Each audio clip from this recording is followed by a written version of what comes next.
everybody can turn to that page. They are down. All right, so the first thing we want to do is remind ourselves of the CHQ. Nikita, can you remind us of the CHQ? It's above, it's just above this. Please. Go on, tell me. Brandon, can you remind us of the CHQ?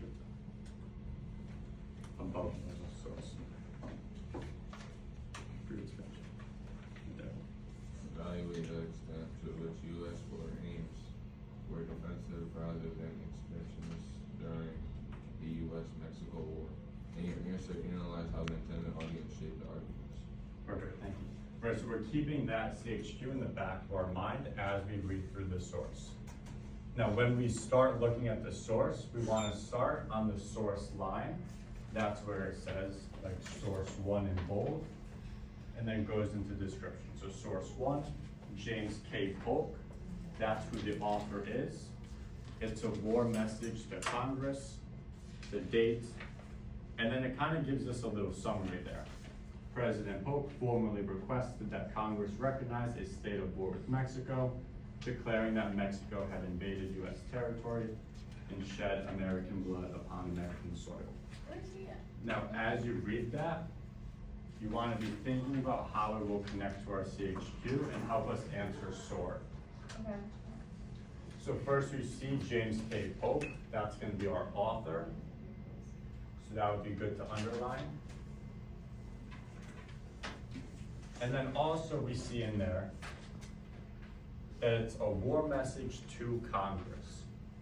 If something is to Congress, who might the audience be here? The Congress. The Congress, right? So it would be to congressmen.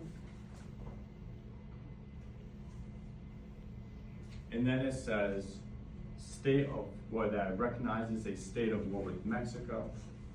He's requesting that Congress recognizes a state of war with Mexico. So that would be underlined, that he is requesting that state of war.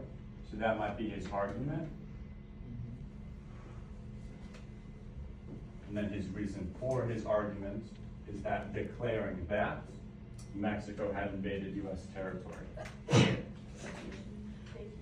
First, we would want to underline those parts and then go into the source itself.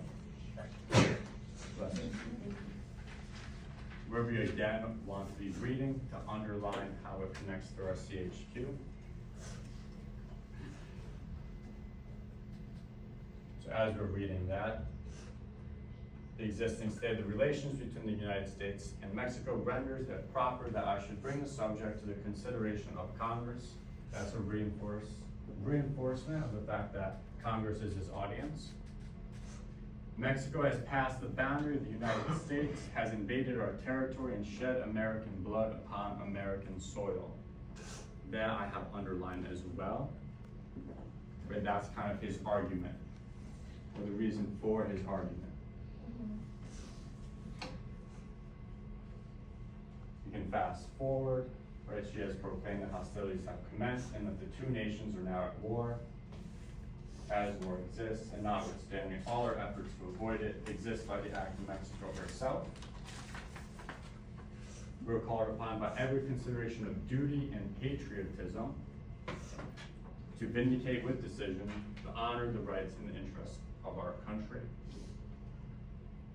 And further vindication of our rights and defense of our territory, right? Alarm should go off in your head. He's talking about defense. That relates to our CHQ, where you see U.S. war aims were defensive, right? So here he's saying that they need to defend their territory. He invokes the prompt action of Congress to recognize the existence of war and to place at the disposition of the executive being the president, the means of prosecuting the war with vigor, and thus speedily to restore peace and security. Speedily to restore peace and security.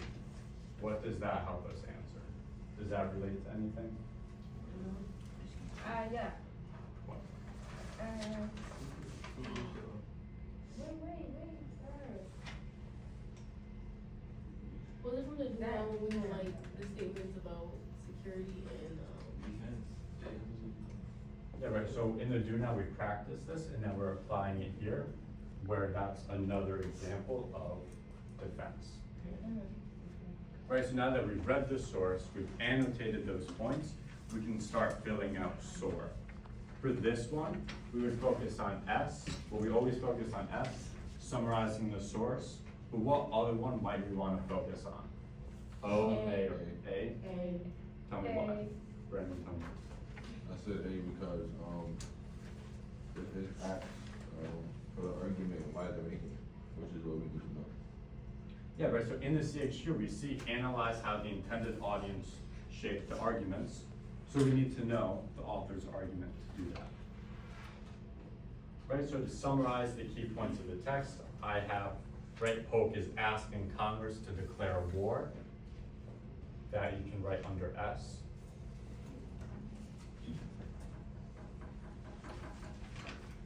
And then A, the author's argument, right, he's asking Congress to declare war because he's arguing that Mexico had attacked US soil. Right, so that's the reason why, for his argument, or at least that's the reason why he's telling us. I can't say that again. Right, so you have Pope is asking Congress to declare war, arguing that Mexico attacked on US soil. So should be writing that under A. No, Mr. You said under A or A? S is Pope is asking Congress to declare war, oh, okay. and then A is right, it's a continuation of that.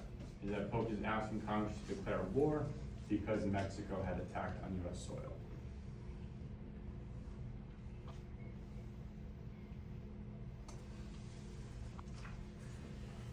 Right, and then now we want to connect it to our CHQ. Right, it's showing, right, this is what I have. It is showing Pope explaining it is a war of defense because Mexico had invaded the territory. And I'm connecting the audience. Remember, we said the audience was Congress. So the audience being Congress means he has to be able to justify the war. And the congressmen voting need to be able to justify why they're supporting the war. Right, so there we see it answering whether or not it was defensive or expansionist, and then also how the intended audience shaped the arguments. We all have that. That one was for the process answers. Right, so it's showing that Polk, this is showing Polk explaining it is war of defense because Mexico had invaded the territory. And then the second part of the CHQ, the audience being Congress, means he has to be able to justify the war.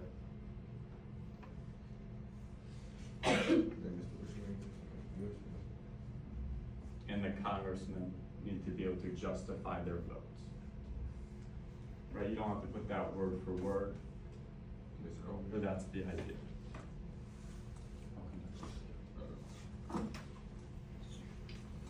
Right, so that's kind of a model for the first one of what should be going through your head as you go through it. Reading the CHQ, reading the source line first, going into the source itself, and then doing SOAR and connecting it to the CHQ. That being said, I'm now going to send you off to do the second source independently. You're going to have 5 minutes. Who can tell me where you're going to start? At the first line. At the source line. Let's all say that. Where are we going to start? The source line. The source line.